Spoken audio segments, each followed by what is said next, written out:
Alors, asiatique, quelles peuvent être les conséquences spirituelles et même morales sur les citoyens du monde selon ce discours de la Bible? Même s'il est symbolique, est-ce que ça ne permet pas quand même à ces citoyens-là d'avoir une certaine rectitude morale, c'est-à-dire le peur d'aller en enfer, et que ce discours justement permette à ces citoyens-là d'avoir une certaine rectitude morale dans la vie, de ne pas tuer son frère, de ne pas chercher la femme de tuer, ainsi de suite, ainsi de suite. Ok, ceci me permet de revenir sur quelques éléments que mon frère, je vais distinguer le pasteur en blanc et le pasteur en rayé.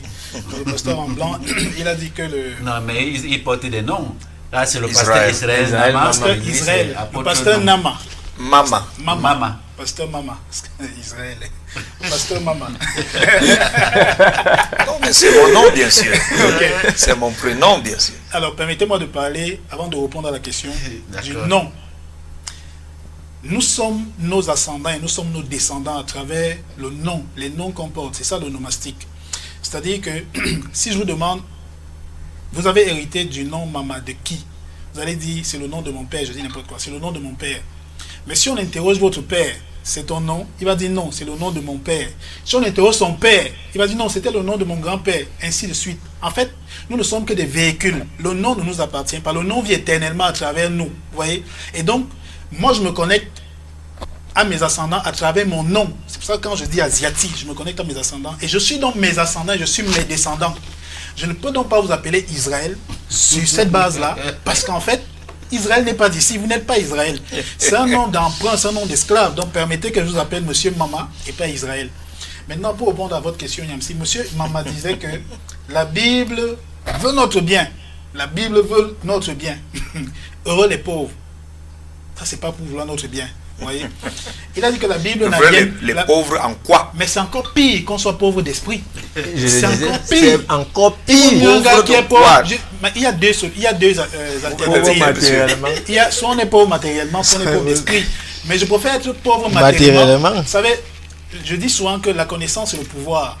Lorsque vous voyez quelqu'un qui n'a pas le superflu, qui a le strict minimum pour vivre, qui n'a pas une voiture, mais qui ne dort pas affamé, pourtant qui est intelligent, vous avez peur de lui. Pourtant, il y a des gars qui sont pauvres mais qui n'ont que l'argent. En fait, la vraie richesse, c'est la connaissance. Et donc, si votre esprit est pauvre, vous êtes...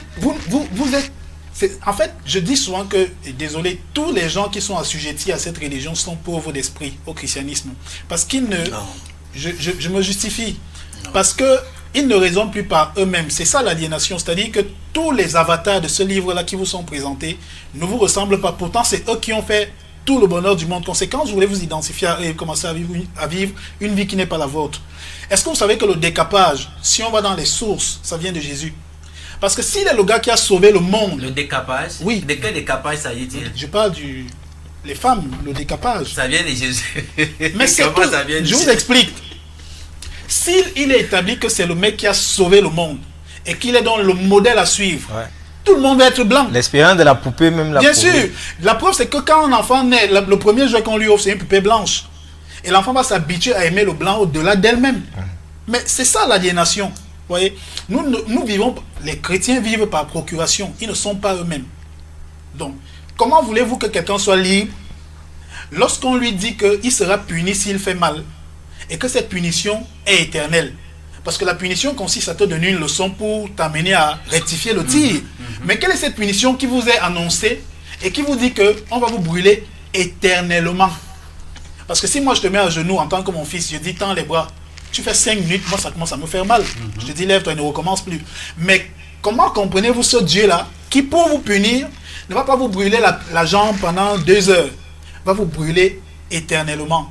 Comment voulez-vous que les gens soient eux-mêmes lorsque vous leur enseignez ce genre de... Parce que la question c'était quelles sont les conséquences que ça peut apporter sur le plan spirituel, même moral. Alors les conséquences c'est que les gens désormais se sont même éloignés de Dieu pour déifier le pasteur. Déifier, pas défier. Pour déifier le pasteur et l'apôtre. Parce que désormais ils ne parlent plus du Dieu d'Israël, mais du Dieu de ce pasteur-là, le Dieu de papa, le Dieu de tel. Si vous questionnez les fidèles, vous allez vous rendre compte qu'en fait, ils ont une conception diverse et variée de la divinité. Parce que le Dieu de Tchalé Soma n'est pas le Dieu de l'apôtre Mama.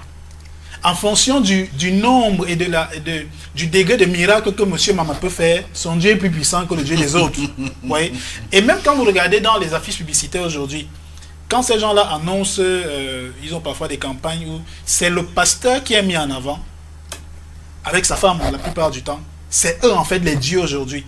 Et je demande, faites l'expérience, demandez à un chrétien, si ton pasteur déménage et qu'il crée, c'est-à-dire que tu venais au culte en Vombi, et que ton pasteur ferme, il va ouvrir au Yomaban. Il y a plein d'autres églises là en Vombi. Est-ce que tu iras dans ces églises? Ils vont te dire non. Non. Ils iront au Yomaban. En fait, c'est le pasteur qu'ils suivent, ce n'est pas Dieu. Ouais. Vous voyez? Donc, la conséquence, c'est que ces personnes sont désormais assujetties aux hommes et pas aux principes. Parce qu'en fait, cette histoire de... Même la marade n'est pas une forme, ce sont des principes, mais on leur a donné des représentations pour la justement pour mieux comprendre. Mais en fait, ce sont des principes. Jésus est un principe, le soleil avec la... Ce sont des principes. Mais eux, ils ont personnifié tout. Et ils ont donné l'impression aux gens que si tu ne te rapproches pas de ces personnes-là, tu es fini. Ça veut dire que historiquement, comme toi et moi, Jésus n'a pas existé. Alors quand je dis que Jésus, tout ce que je dis sur Jésus, en fait, je ne m'attaque pas à la personne de Jésus. Parce qu'il n'a pas existé. Physiquement, il n'a pas existé. Mais je connais le principe parce que d'ailleurs, Jésus-Christ, la notion du Christ est même antérieure à la vie de la supposée vie de ce monsieur-là. Le nom Jésus est antérieur à Jésus. C'est d'ailleurs pour ça qu'on l'appelle Jésus de Nazareth. Né à Bethléem. Donc, les conséquences sont énormes, monsieur Nyamsi. Les personnes qui ont voué leur existence au christianisme deviennent des humanoïdes. C'est-à-dire qu'il est un corps humain là, mais il est vide à l'intérieur. Il n'y a rien. Mais ce discours quand même de la Bible là, est-ce que ça ne participe pas à rendre la Bible légitime, c'est-à-dire la peur d'aller en enfer? Non, la Bible légitime le mal. La Bible donne une licence à faire du mal. Dans nos traditions, on te dit, d'ailleurs, regardez les 10 commandements. Tu ne tueras point. Tu ne voleras point. Chez nous, on dit, je n'ai pas tué. Je n'ai pas volé. Voyez? Est-ce que vous voyez la différence? Psychologiquement, je n'ai pas fait. C'est que tu viens témoigner d'un comportement que tu as adopté et qui te met dans le rang des personnes respectables. Et la différence maintenant entre la spiritualité et la religion, c'est que chez eux, il y a un tuteur, il te dit, tu ne tueras point. Mais dans la spiritualité, tu es le maître de ta destinée. Je n'ai pas, et tu parles à l'univers, je n'ai pas tué.